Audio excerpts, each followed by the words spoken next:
Olá, como vai, meus amigos, nossos internautas que acompanham a gente da Escrital Contabilidade? Estamos aqui novamente para gravar mais um podcast com assuntos de interesses dos empresários, dos contribuintes e de todos que permeiam aí a vida da Escrital Contabilidade. Hoje eu estou aqui com uma grande colaboradora nossa, uma parceiraça, uma orientadora, sou muito fã do trabalho dela, já falei isso outras vezes. É doutora, mas acho que a gente pode tirar esse pronome, a gente pode tratá-la de Carolina Assis. A Carol é advogada, por isso do tratamento de doutora, é analista de sistemas. Tem outra formação, Carol, que eu esqueci? Termina agora a contabilidade. Olha só, colega de contabilidade também, super vivida, especialista na área de departamento pessoal e RH, como eu disse antes, também advogada. Ela faz parte da equipe da Escrital, também já disse, já está conosco há 17 anos e estamos aí nessa batalha aí nesse tempo, né, Carol? Isso mesmo. Seja bem-vinda, obrigado por estar aqui com a gente, de contribuir com seus conhecimentos. Obrigado, viu, Carol? Eu agradeço o convite. Vamos conversar aí um pouquinho sobre assuntos previdenciários hoje, né? Falar um pouquinho, nós vamos bater lá no departamento pessoal.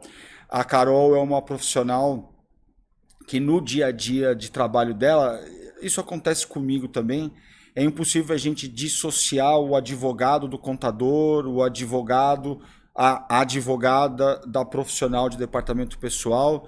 Então, no dia a dia, quando nós estamos falando de um assunto, por exemplo, no caso dela de departamento pessoal, a advogada está ali por trás com todo o conhecimento, todo o background para trazer a melhor orientação.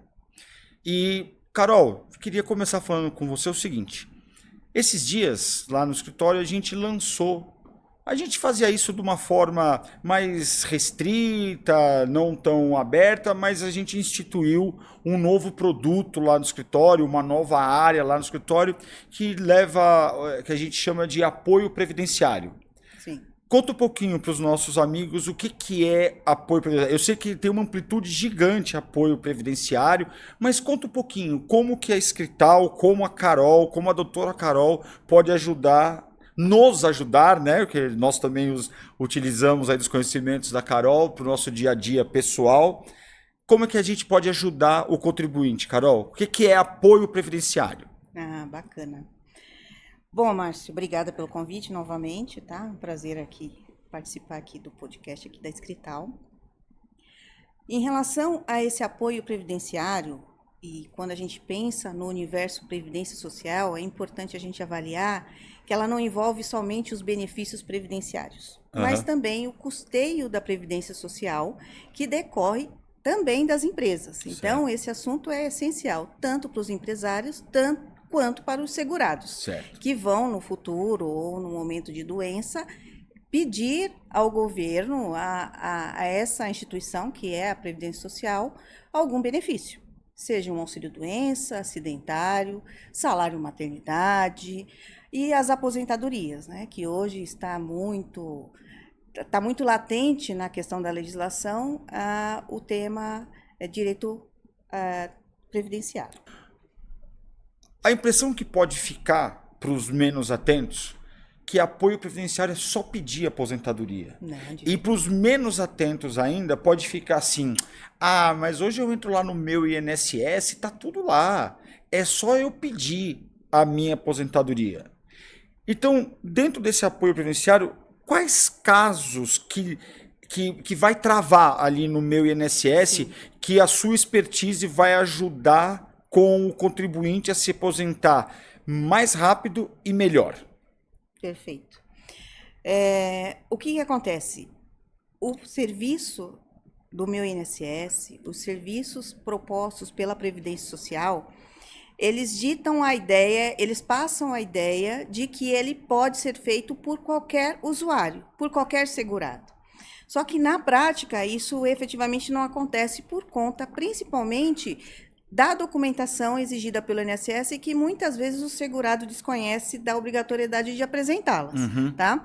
Então, por exemplo, ok, é só eu pedir meu benefício, mas se você não, se não constar no seu CNIS, que é o seu cadastro de informações sociais, ou extrato previdenciário, a data de desligamento de uma empresa, isso não vai entrar para a sua base de cálculo do benefício.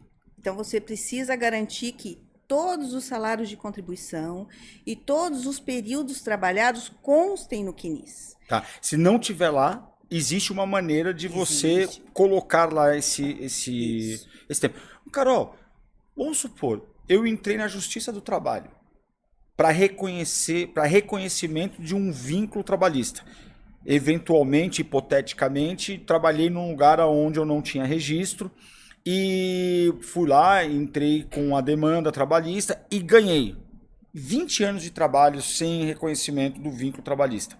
Isso pode contar para o meu tempo para aposentadoria?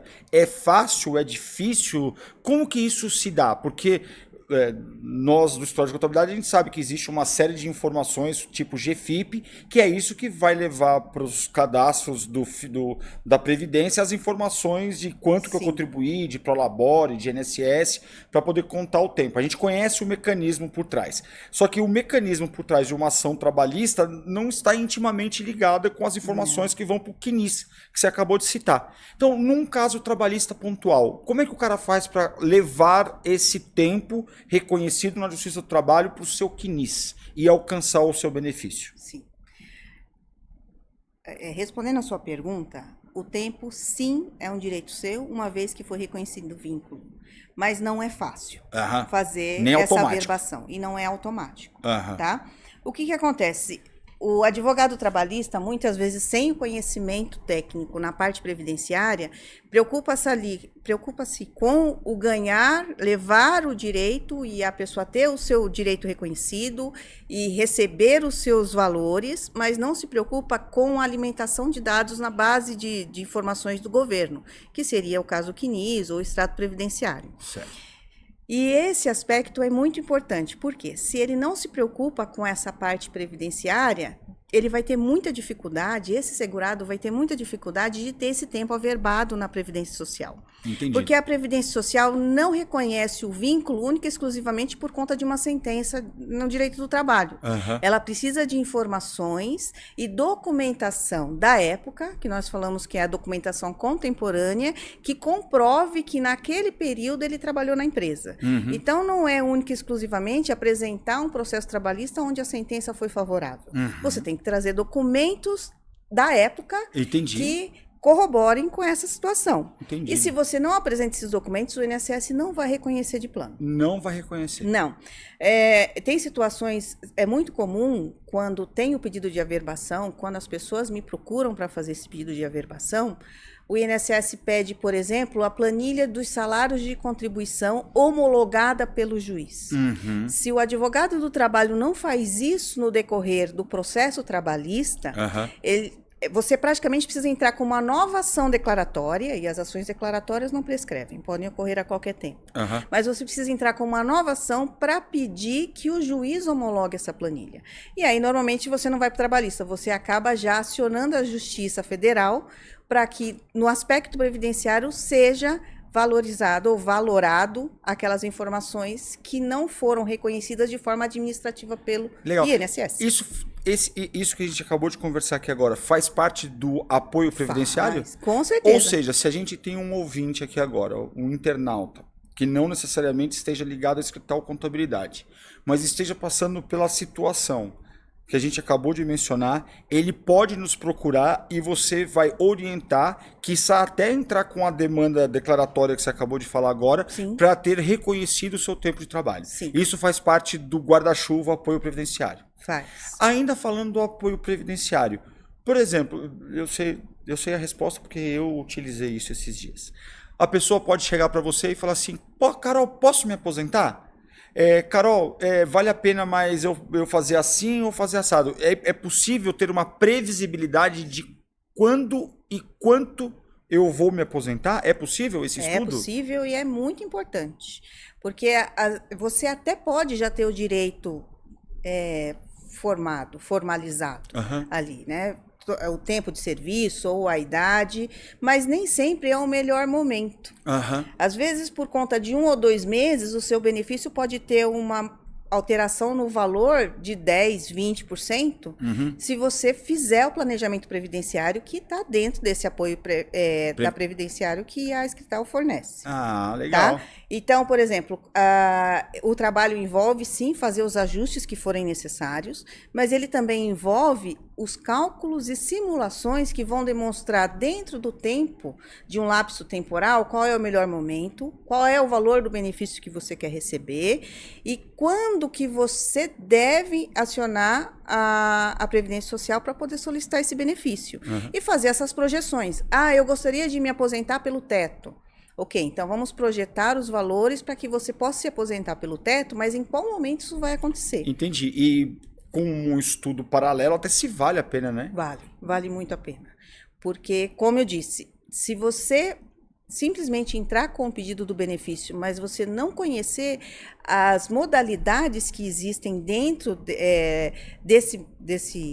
do pedido que você vai fazer, seja aposentadoria por idade, porque quando você fala em aposentadoria, você tem um universo de possibilidades. Sim. Por idade do professor, da especial, por redução de tempo, você vai ter a idade com o tempo de contribuição, o urbano, o rural. Então, você precisa ter o mínimo de conhecimento das alternativas que você tem para se aposentar, para saber em qual delas você vai se encaixar de uma forma mais favorável financeiramente falando. Entendi. Né? Até porque a gente ainda está na fase de transição da reforma previdenciária que aconteceu em 2019. Certo. Tá? E isso faz com que nas regras de transição, uma regra seja mais vantajosa que outra. E sempre vai favorecer a melhor para o segurado. Para o segurado. E é importante dizer, e fica a dica aqui para todos os segurados, que o INSS é responsável para garantir o melhor benefício. Então, muitas vezes, o cliente, o contribuinte, o segurado me procura porque pediu o benefício num modelo, tinha a possibilidade de entrar com a outra modalidade que era mais favorável e o INSS concedeu aquilo que ele pediu. Então, eu tive situações onde ele poderia se aposentar por idade, pediu por tempo e teve uma redução do seu benefício. A gente estava conversando agora há pouco, você comentou comigo que o Instituto Desaposentar, ele foi banido, acho que não é essa a palavra correta, ele foi extinto pelo STF. Isso, certo? isso. O STF, ele não reconhece... Julgou improcedente. Obrigado, Carol. Julgou improcedente o Sim. Instituto Desaposentadoria. Agora você acabou de relatar um caso onde o cara pediu uma aposentadoria que não era mais benéfica para ela, não era melhor no caso do segurado. Sim. Nessa situação, é possível você pedir a desaposentadoria dessa para outra que é melhor? O termo é Não, desaposentadoria? Não é, inclusive era desaposentação que eles falavam, né? Você não desaposenta mais, foi julgado improcedente pelo STF, então não existe mais essa possibilidade, que era trazer para o seu tempo de contribuição contribuições futuras. Certo. Então, você se aposenta hoje, continua trabalhando e contribuindo, e aí você fazia o pedido de juntar essas contribuições após sua aposentadoria na sua base de cálculo. Isso não existe mais? Não existe mais, Tá. já foi negado já em todas as instâncias. Então, já pacificou isso. Tá. Ok. No caso do pediu aposentadoria assim não que foi deveria ser assado. Isso. Aí é o pedido de revisão de benefício. Que você tem 10 anos a partir do primeiro benefício que você recebe. E note, não é a data que você começou a ter o benefício, mas é da data que você recebeu. Às vezes a pessoa acha que o benefício não foi concedido, ou então ela já prescreveu ou decaiu na questão dos 10 anos, e não aconteceu ainda, porque ela deu entrada hoje, mas o benefício só foi concedido 2 anos depois. Tá? Então pode acontecer que a data do início do benefício seja hoje, mas a data de recebimento aconteceu 1 ou 2 anos depois. Então é da data do recebimento que você começa a contar os 10 anos. Isso faz parte do revisão para a vida toda? Não, isso faz parte da revisão dos benefícios. Dos benefícios. E tá, agora o que é revisão para a vida toda? Isso, é uma modalidade de revisão. Aham. Tudo bem? Então, o que aconteceu? Judicializamos a revisão da vida toda, por quê? Em 1999, a gente teve uma grande mudança na legislação previdenciária, aonde os valores que entravam para a contagem do salário de contribuição, não para tempo, o tempo é toda a sua vida, Aham. mas era considerado somente os salários de contribuição a partir de julho de 1994. Certo. E isso é uma regra de transição. Uhum. As regras de transição vêm para poder garantir um melhor benefício ou mais favorável para o segurado, ok? Só que em alguns casos essa regra de transição não é mais favorável. E eles aplicaram a regra de transição para todos. Então era uma regra ok, que ia ser definitiva para todos. Por exemplo, eu comecei a contribuir hoje, ou comecei a contribuir em julho de 94, não vai pegar nada para trás, vai pegar dali para frente, tudo bem. Mas se eu trabalhei antes de julho de 94, há casos onde o benefício é mais favorável quando você pega a contribuição de todo o período que você trabalhou. Aham. Inclusive, por exemplo, trabalhou em 75, 79, essas contribuições entram para a base. Então, dentro das possibilidades de revisão, note, você falou de uma possibilidade de revisão, é onde eu me aposentei num modelo e o outro era mais favorável. Aham. E não pela vida toda, mas porque pela aposentadoria por idade seria mais vantajosa do que uma por tempo de contribuição. Entendi. Tá? Então, você vai entrar com uma revisão na esfera administrativa diante da Junta de Recursos do INSS, para que ele possa analisar esse pedido. Às vezes, não entrou 1 ou 2 meses no seu pedido e isso afeta o valor do seu benefício. Entendi. Né? Intimamente. Aí, o que acontece? A revisão da vida toda, retomando. Uma modalidade. É uma modalidade de revisão. Tá certo. Só que ela administrativamente estava sendo negada, foi judicializada, Uhum. e na judicialização subiu para o STF, que já reconheceu esse direito. Então agora é o que a gente chama de erga omnes. Isso vale para todo mundo. Vale para todo mundo. Sim. E esse vale para todo mundo tem que judicializar para conseguir ou o INSS já é obrigado a acatar? Ainda precisa judicializar, Uhum. tá? Porque assim, o processo em si, ok, já saiu o acórdão, mas a gente está na fase de embargo de declaração e está suspenso para poder analisar modulação, a questão também de que se o INSS vai ter que conceder o benefício de plano.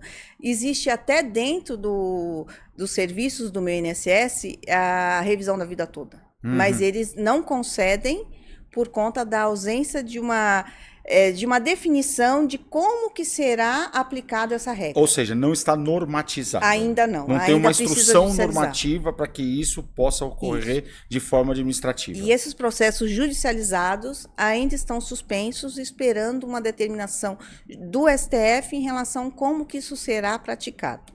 Tá? Então, ainda não é erga omnes, mas quando isso for devidamente ajustado no STF, o INSS vai começar a fazer isso de plano, a pedido, porque não é todo o benefício que vai ser mais benéfico à regra da vida toda. Entendi. Então, é caso a caso. Sim, mas como o INSS tem a obrigação de sempre prover o melhor seguro para o segurado, se por acaso não for, ele não está obrigado, vinculado a fazer a revisão, certo? Sim, mas ele não está vinculado a manifestar-se como Previdência Social. Eu vou olhar todos os benefícios para ver se eles foram concedidos no melhor modelo. Quem tem que acionar ou provocar o INSS é o segurado. Ah, entendi. Entendeu? Ele não vai fazer isso de ofício. Entendi. Voltando agora lá para o meu apoio previdenciário. Então, nós falamos de aposentadoria, modelos de aposentadoria, planejamento de aposentadoria, a gente falou um pouquinho disso tudo agora. Pensão, correção de recolhimentos, a gente estava falando agora há pouco de um caso que o cara contribuiu a vida toda como autônomo, mas não teve a contrapartida de imposto de renda.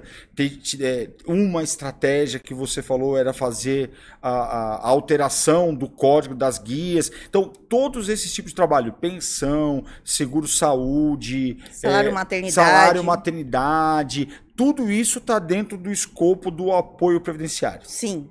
Vale dizer que quando a gente fala em salário maternidade, já vem à mente que quem paga o benefício é o empregador. Sim, mas somente para os empregados CLT. Empregado doméstico, autônomo, contribuinte individual, e aí você coloca o próprio sócio da empresa, a sócia, ela entrou, teve Nasceu seu filho, entrou com benefício, ela não vai fazer via empresa, ainda que ela receba como Prolabore. Ela tem que fazer o pedido do benefício junto ao INSS. Entendi. Tá? Entendi. Então, sim. E pensão é a mesma coisa. A pensão precisa fazer o pedido do benefício. Quando já é um segurado que recebe aposentadoria, por exemplo, que falece, o processo é mais simples. Mas ainda precisa ser provocado. O INSS não faz isso automático. Entendi. Tá? E é importante fazer o planejamento porque hoje a pensão acumulada com a aposentadoria prevê que um dos benefícios vai vir menor. Então é importante você avaliar que o maior benefício deve ser mantido e o menor benefício vai sofrer essa redução. Entendi. Tá? E para você avaliar isso, nem sempre o INSS faz na ordem correta. Uma dúvida que muito recorrente no escritório. O contribuinte tem um colaborador CLT que licença maternidade. Então você acabou de dizer que a empresa vai pagar para o colaborador e depois ela vai ter esse reembolso. Sim. Esse reembolso é via desconto na GPS. Correto. Certo? Então lá na GFIP você vai informar as informações da GFIP. Vai acabar, Carol? Vai sim. INSS, inclusive, assim, para fins previdenciários, a GFIP já não serve para mais nada. Ah, legal. Desde outubro de 2021. Então agora é tudo DCTF Web. Tudo DCTF Web e E-Social. Então as informações são alimentadas na Previdência Social de acordo com o que eu informo no E-Social. Tá. Só para a gente não Sim. perder a pergunta, não ficar no ar. Para a pergunta ficar no ar. Então, licença maternidade, o empregador paga para o funcionário CLT o salário dele e depois desconta isso direto na guia da GPS. Isso. Carol, e se eu tiver um funcionário?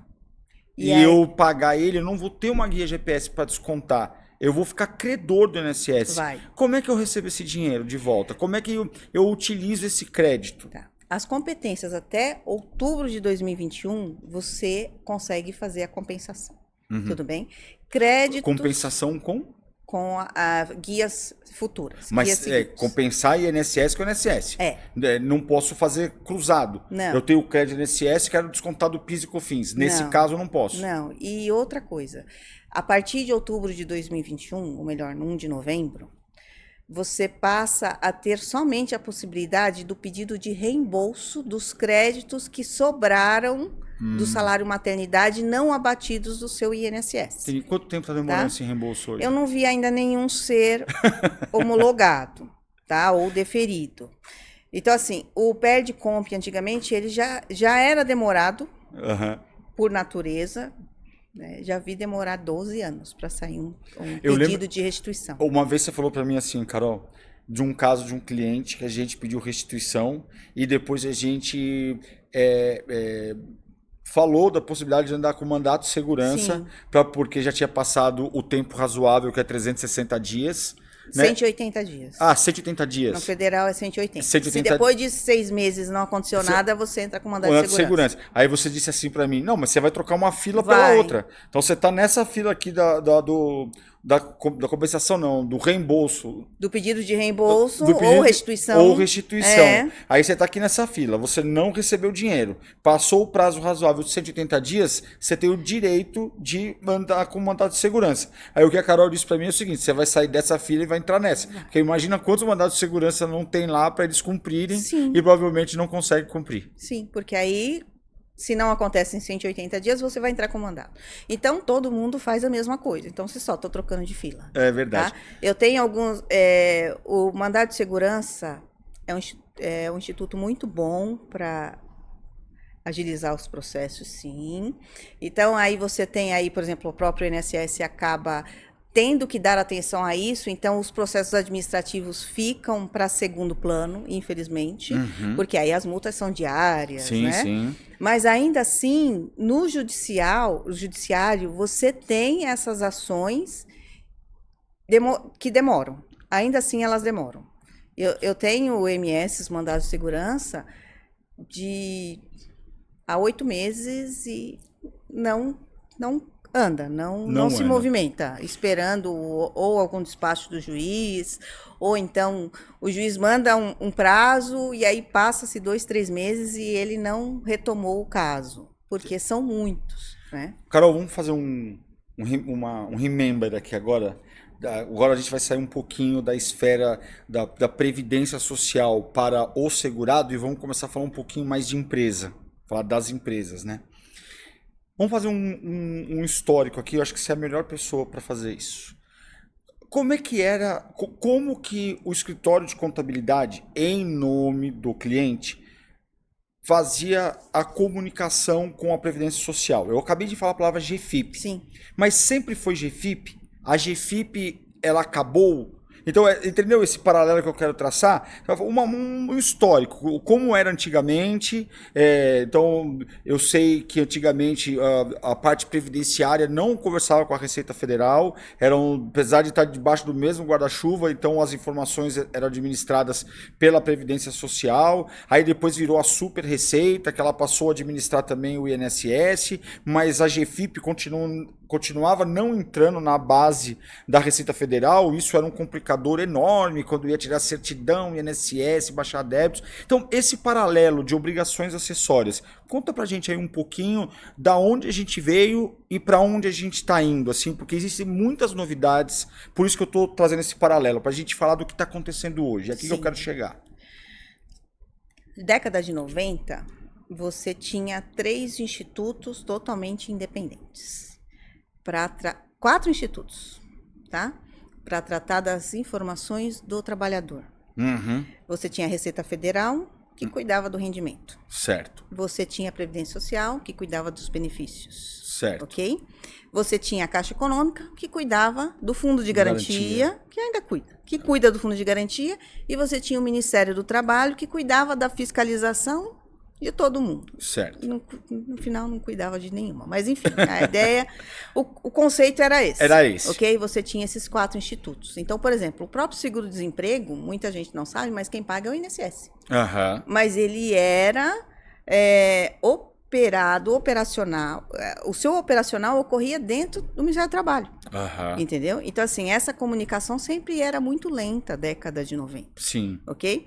As informações previdenciárias, como que o INSS sabia das informações? Havia um formulário onde todas as empresas tinham que preencher os salários de contribuição que eram repassados para a Previdência Social quando a pessoa fazia o pedido de aposentadoria. Então, você tinha as informações na carteira do tempo. Uhum. Mas as informações das remunerações saíam desse formulário, que era o formulário do salário de contribuição. Entendi. E vinha as anotações, e o segurado tinha que ir atrás das empresas pedir isso. Uhum. Né? Era comum empresas maiores já entregar isso no desligamento, tá? Mas, algumas vezes, o trabalhador tinha que correr atrás desse documento para poder fazer o pedido do benefício e alimentar a base de dados do INSS com esses salários para poder fazer essa conta. Legal. Tanto que, década de 90, eu digo antes de 94, ali, você tinha somente os últimos 36 meses para a base de cálculo do INSS, para fins valor, ok? Porque aí você tem o tempo, que é um dos fatores para a contagem, e você tem o valor,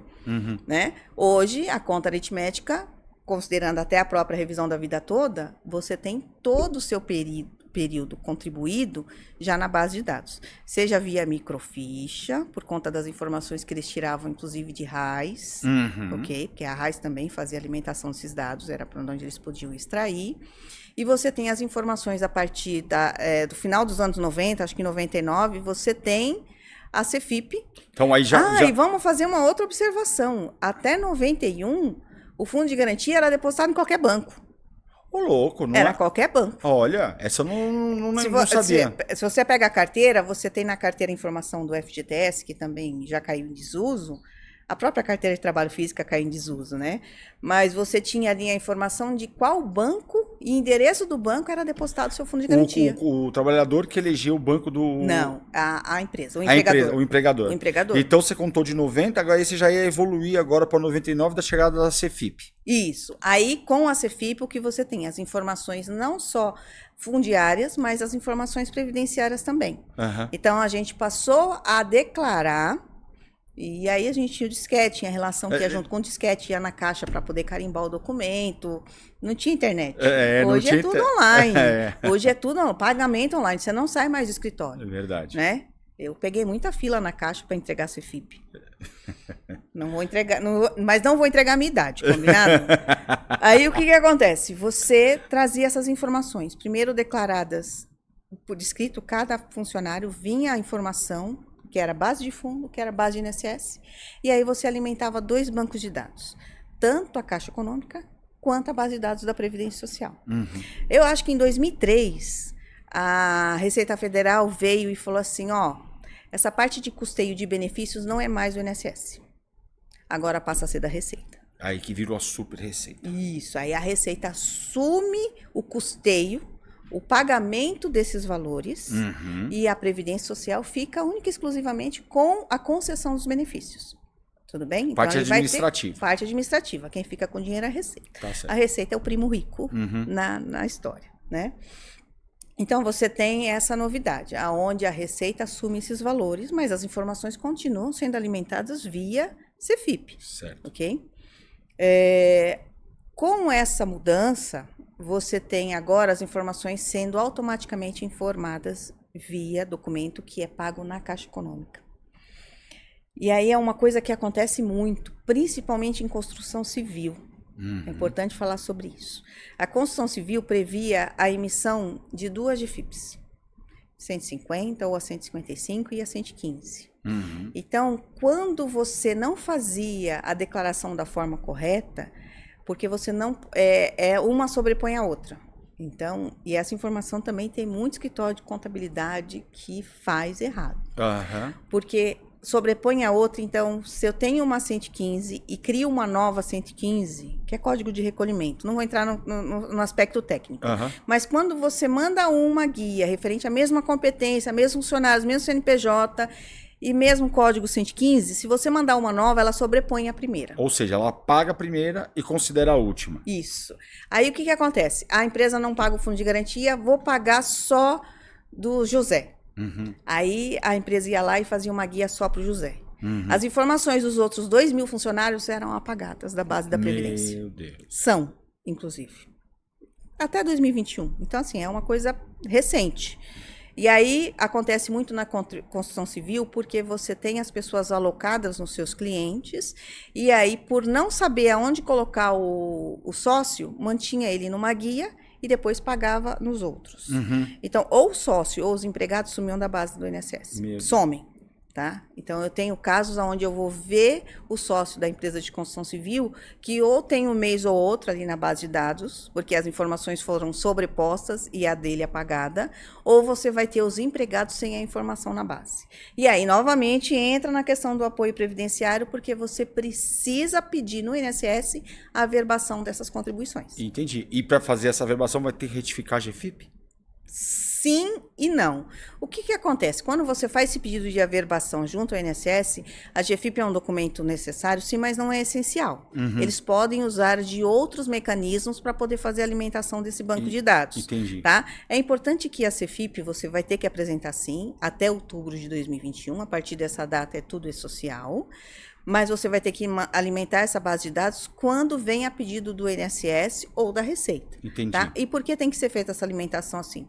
Primeiro porque o servidor não vai querer digitar isso manualmente. Sim. Tá? E a CEFIP é a ferramenta de input das informações. Correto. Mas o que não impede do servidor fazer esse input manual, caso ou a empresa já faliu, às vezes, hoje em dia, você, para mandar essas informações do CEFIP, você precisa ter certificado digital. Então, existem alguns impeditivos que faz com que você utilize outras ferramentas. Tá, então você falou da década de 90, falou 94, 99, 2003. Depois de 2003, a gente pula para qual ano? Com uma inovação nessa área. Então, aí a gente tem o próprio SPED fiscal,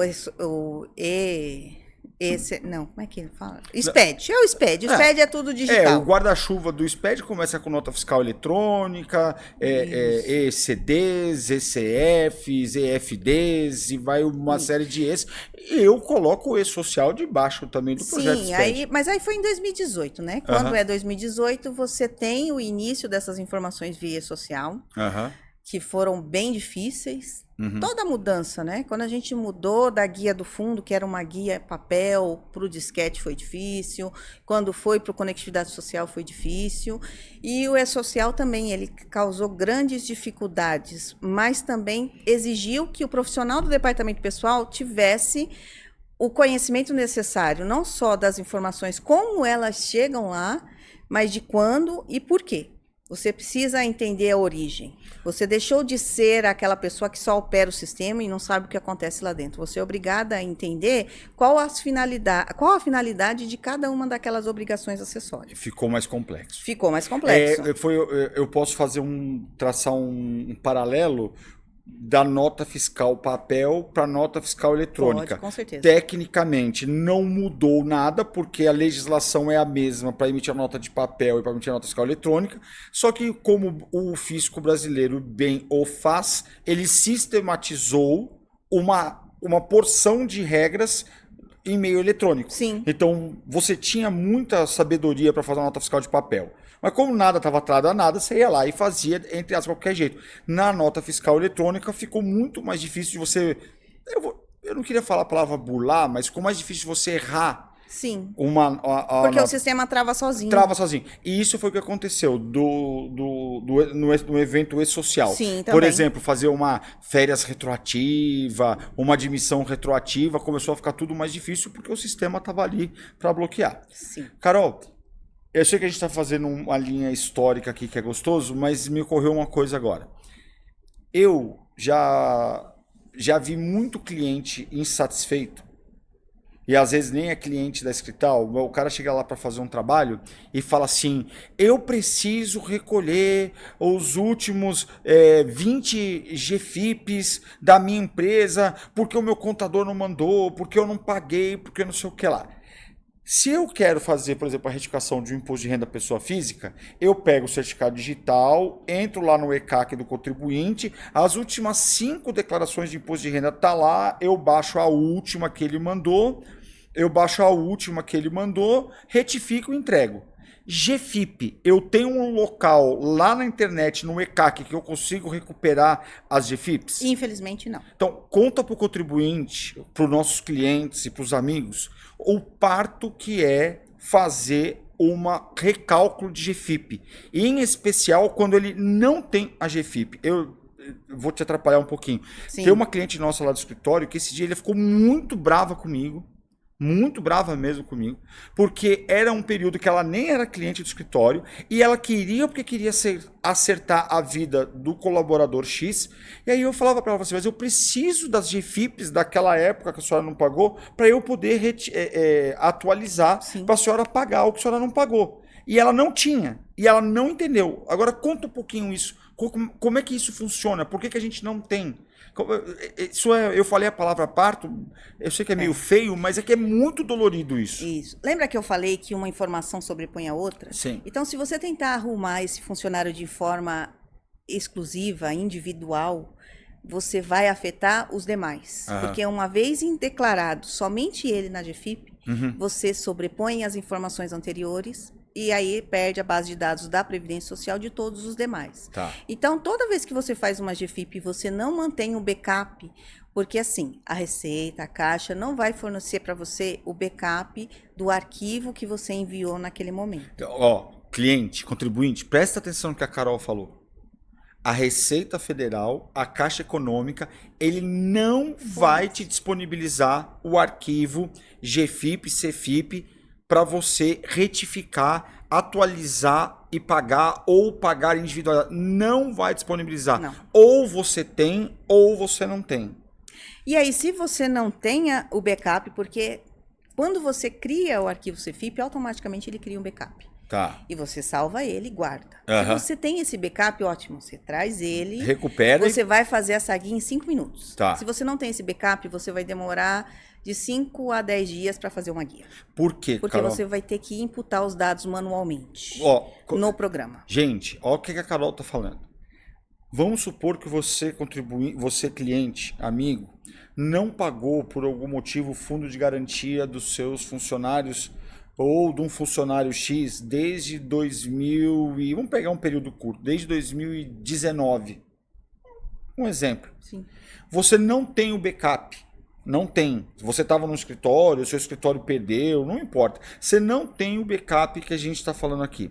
Sabe o que vai ter que fazer? Vai ter que pegar a sua folha de pagamento da época e vai ter que, partindo da folha de pagamento da época, gerar novos arquivos do que nós estamos comentando aqui, para depois a gente conseguir chegar na retificação da atualização que você está pretendendo. É praticamente de volta para o futuro. E aí, ó. Tá?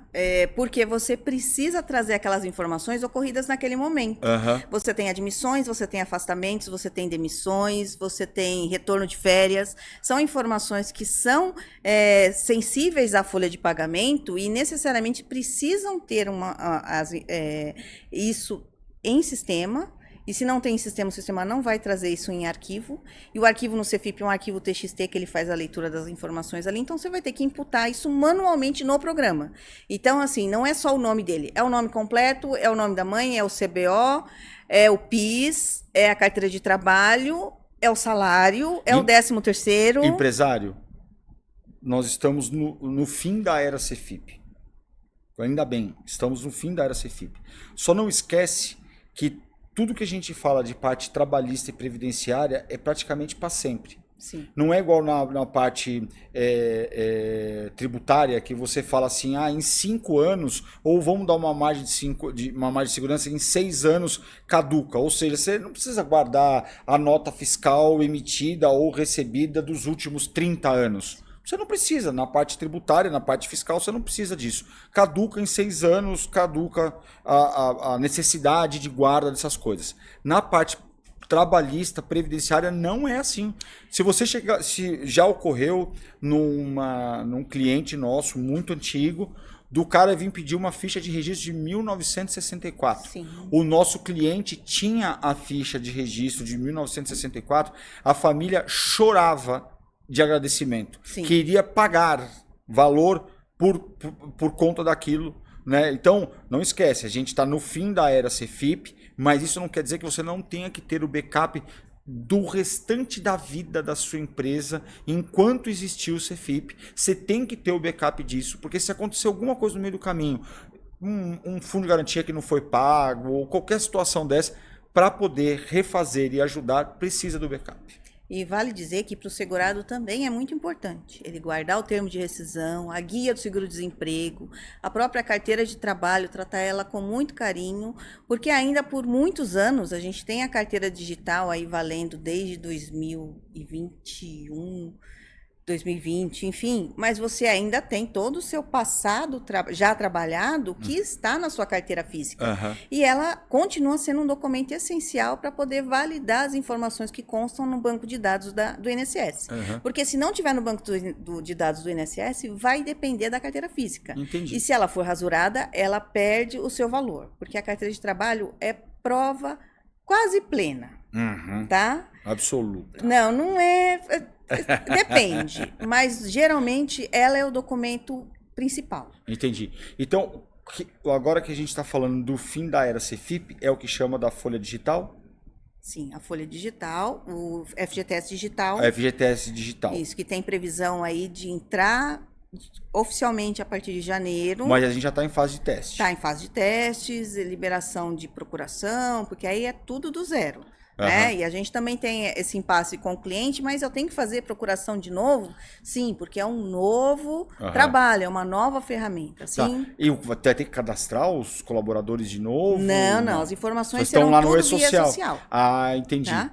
O E-Social ele já vem com 3 vertentes. A parte previdenciária, né, da remuneração para fins previdenciários, que ele parte da competência de ocorrência. Então, minha folha de pagamento de janeiro, exercício, folha de janeiro, informações previdenciárias. E fundiárias, que vai entrar com o FGTS digital, que ainda está sendo pago via GRF, que é a guia do fundo, mas que vai passar a ficar tudo dentro do DARF, da DCTF Web.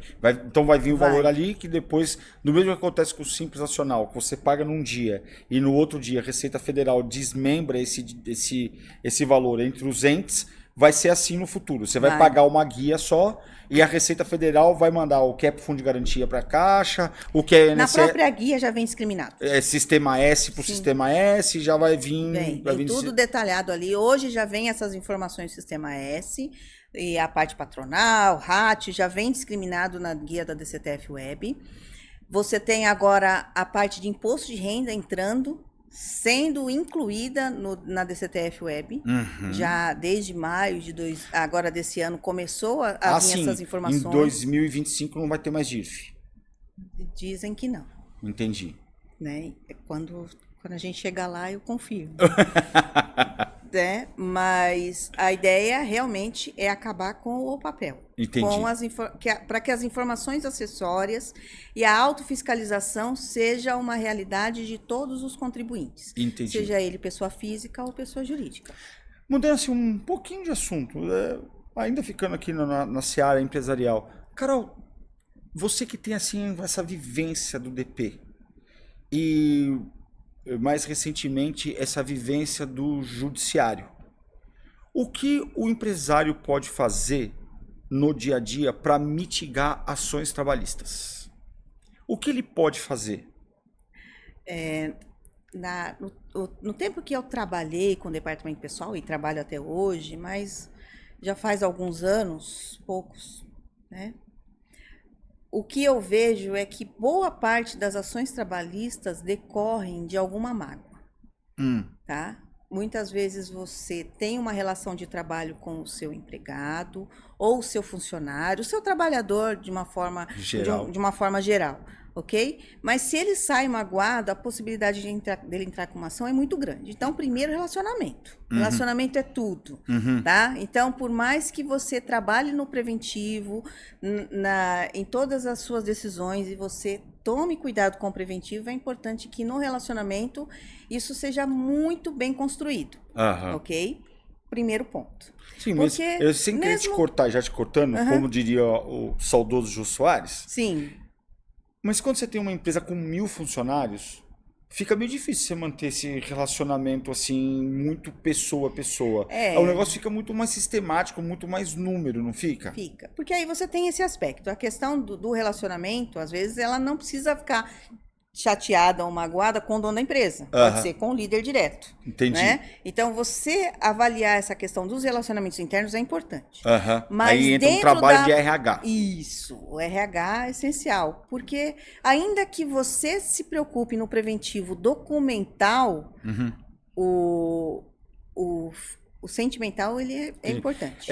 Quem me conhece, os clientes, quem trabalha comigo, sabe que quando eu estou conversando alguma coisa sobre empresa, eu sempre faço um desenho de uma pizza e eu sempre desenho nas fatias os departamentos das empresas e eu gosto de mostrar para o empresário que está conversando comigo o processo, como funciona.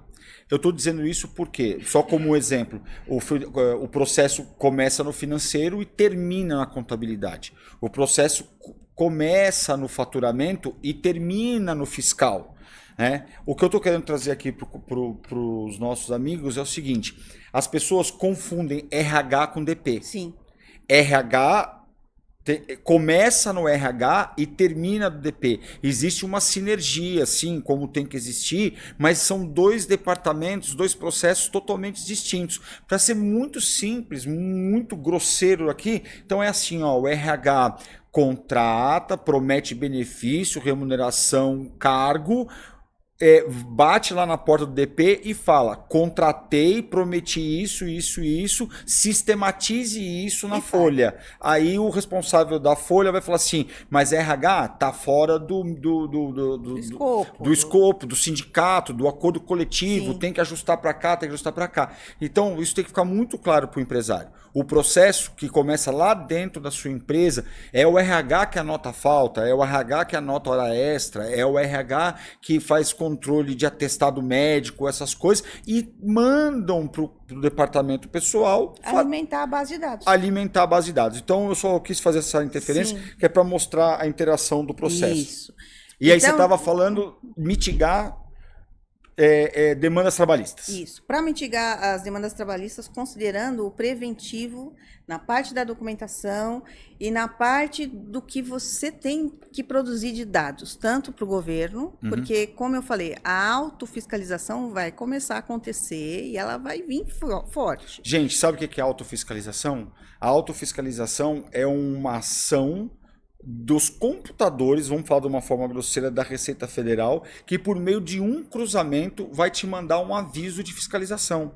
Não precisa de uma pessoa. Lógico que por uma questão de legislação do Código Tributário Nacional, da própria Constituição, um agente tem que assinar aquilo. Só que você, contribuinte, hoje, você já recebe malha fina da Imposto de Renda Pessoa Física. Então, esse mesmo conceito de malha fina, aonde você fez a sua declaração, mas os computadores da Receita Federal têm outra informação, e aí ele te coloca dentro do que ele chama de malha fina e fala, justifique-se. Você tem um tempo amigável para se justificar e arrumar o que você escreveu, se você tiver errado, ou você vai lá na Receita Federal, bate na porta e fala, ó, eu tô certo por causa disso. Sim. É isso que a Carol tá falando. Quando tudo ficar eletrônico na folha, você vai receber. A fiscalização vai ser automática. É isso porque que eu uma vez declarado junto ao fisco, junto à Receita Federal, aos órgãos, automaticamente as informações sendo alimentadas, eles vão avaliar se você mandou no prazo, se você mandou as informações são convergentes ou divergentes,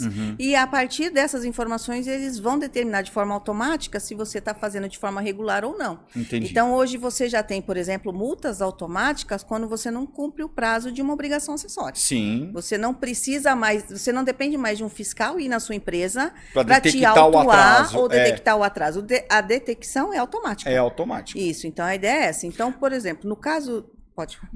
Não, eu vou te cortar de novo, estou sendo indelicado, né? Me perdoa. Você está falando, eu fico imaginando a gente fazer o que a gente já chamou um dia de fazer uma auditoria de pasta ou de prontuário. Sim. Mas se tudo vai ficar eletrônico, existe a condição por parte do profissional do DP, do advogado previdenciário, trabalhista, fazer uma espécie de auditoria numa empresa a fim de evidenciar possíveis demandas trabalhistas? Existe esse trabalho para ser feito? Existe sim. Por mais que as informações sejam automatizadas junto ao fisco, junto ao seu empregado, isso não é automatizado. Depende de documento, um contrato de trabalho, uma autorização de desconto, e isso ainda é documental. Você não guarda isso de forma digital ou você declara as informações. Você precisa de documentos. Então, na contratação, você ter as informações que foram combinadas com o funcionário, devidamente instituída no contrato de trabalho, formalizado no contrato de trabalho todas essas condições, de forma clara para as partes. Lembrem-se, o contrato de trabalho é um documento de valor bilateral. Ele depende da vontade de duas partes, que é o empregador e o empregado, para poder ser válido. E muitas vezes, se essas condições não forem favoráveis ao empregado, podem ser consideradas nulas no futuro. Né? Então, isso também tem que tomar muito cuidado. Qualquer alteração no contrato de trabalho precisa ter o aceite dos dois. Perfeito. Mas, se for uma condição que não é mais benéfica para o empregado ou se é prejudicial ao empregado, ela pode ser nula. Ela pode ser anulada na Justiça do Trabalho, né? Porque você tem a autofiscalização junto aos órgãos, mas o ponto referencial do empregado é a Justiça do Trabalho. É se ele vai acionar a Justiça e se o que ele pedir vai ter alguma viabilidade ou não. Entendi. Então, por exemplo, o funcionário que diz que não recebia Vale Transporte. Se a empresa tem o documento, autorização de Vale Transporte, aonde ele assinou de que ele não queria a opção, é o documento que vai proteger a empresa contra essa demanda. Pode ou não pode pagar Vale Transporte com dinheiro? Depende da convenção coletiva. Boa. Tá? Então, é um outro fator. Avaliar quais são as condições de trabalho que, especificamente, para aquele tipo de mão de obra, para aquela qualidade de profissional tem. Então, você vai ter o motorista, você vai ter o advogado, você vai ter o comerciante. Então, cada um vai ter a sua categoria e ela vai ser protegida, tutelada por diferentes sindicatos. Então, avaliar quais são as condições de contratação que cada sindicato traz. Sindicato do processamento de dados, sindicato dos profissionais de limpeza, sindicato dos comerciários, e aí cada um vai trazer as suas condições de forma específica e garantir que essas condições sejam aplicadas a todos os seus empregados. Então dá para fazer uma auditoria trabalhista? Como que a gente chamaria esse trabalho? Não, é uma auditoria trabalhista, sim, auditoria interna das relações de trabalho, enfim. Desde procedimento de contratação até prontuário. Até a aposentadoria do empregado. Até a aposentadoria do empregado. Garantir a guarda dos documentos, garantir que os documentos estão devidamente válidos ou não venceram. Né? Um acordo, por exemplo, de compensação, ele tem validade de até 2 anos. Entendi. A maioria das empresas faz na contratação. Banco de horas pode fazer do jeito que quiser, Carol? Aí tem algumas regras específicas. Quem especifica a regra? A CLT. A CLT traz as informações de como elas têm que ser praticadas. Mas o acordo? O acordo depende. Então, o que você tem na CLT? As horas realizadas a mais que forem compensadas em até 30 dias, não precisa de papel nenhum. As horas que vão para banco de horas em até 6 meses, só precisa de acordo entre o empregador e o empregado. Não precisa de participação do sindicato. 1 ano, precisa de participação do sindicato. Ou melhor, mais de 6 meses tem que ter participação do sindicato. Tá? E aí as regras ali, reforço. Se forem prejudiciais, podem ser nulas no futuro. Então, é importante que essas regras, se não forem mais favoráveis, que seja paritária entre as partes, entre o empregado e o empregador. De forma que não haja na relação a tendência do empregador ter alguma vantagem sobre o trabalhador. Existe um instituto que é o participação nos lucros, que para quem faz ciências contábeis isso dói no coração, né?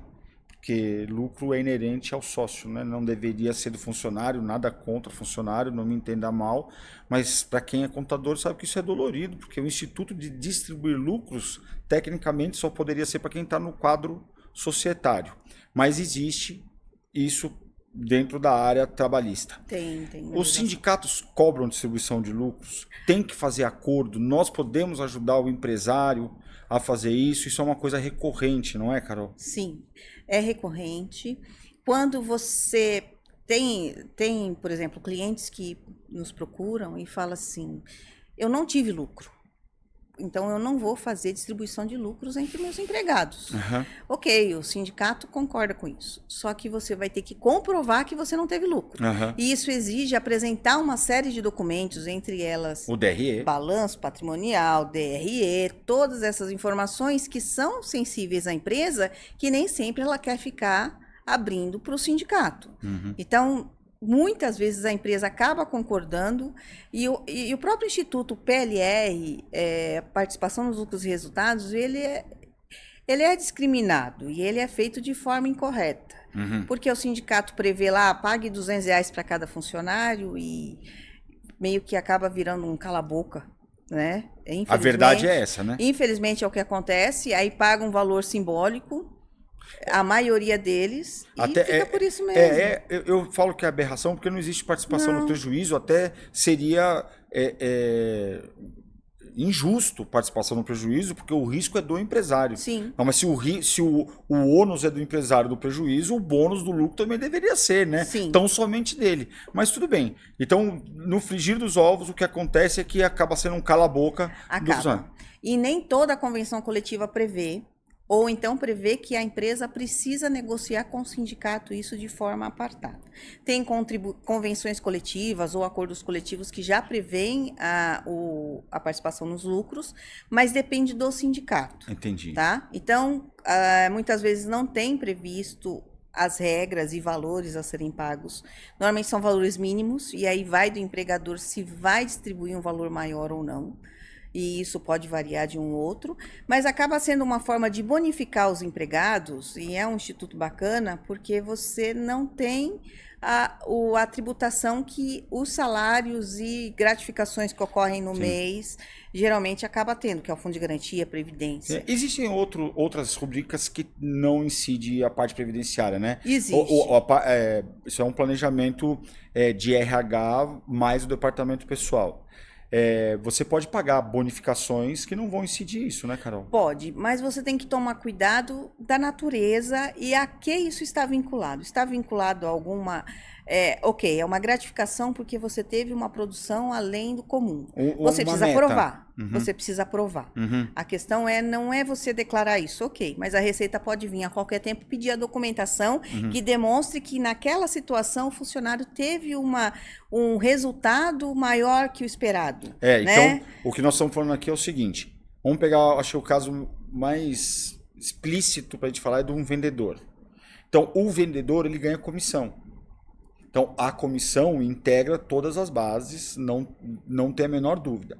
Se a sua empresa tiver uma política clara e evidente de metas a ser alcançadas pelo seu vendedor ou pela equipe de vendas, esta bonificação pelas metas atingidas, ela pode se tornar isentas, podemos usar isso. Ela pode ser só uma bonificação. Ela não vai incidir fundo de garantia, não vai incidir outras verbas sobre ela. Só que, como a Carol está dizendo, precisa ficar provado. Sim. Agora, imagina você pegar sua folha de pagamento e colocar todo mês R$300 de bonificação. Mensalmente.